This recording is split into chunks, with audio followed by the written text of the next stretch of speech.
Hello mga kalendra, ito po ang tinatawag na batu-ara.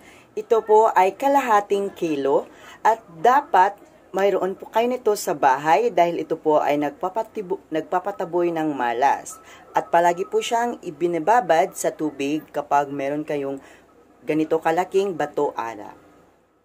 Ang batu-ara po ay pambuhay ng mga gamit, panlinis sa sarili at tinatawag din na healing stone.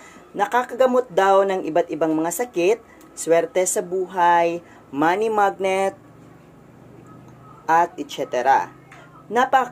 Napakaganda nito sa nature power or calcite, known as the stone of emotional intelligence.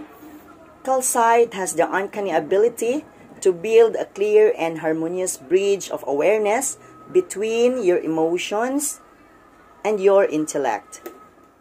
Okay?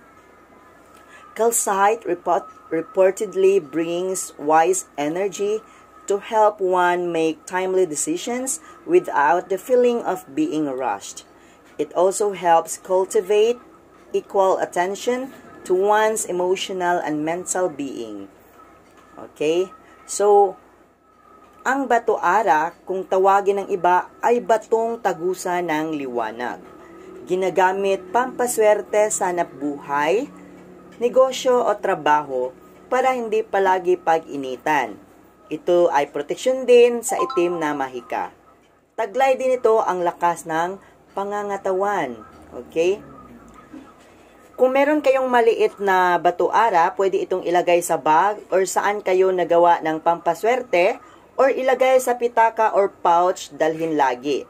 Nag-aalis yan ng malas sa katawan at sa bahay.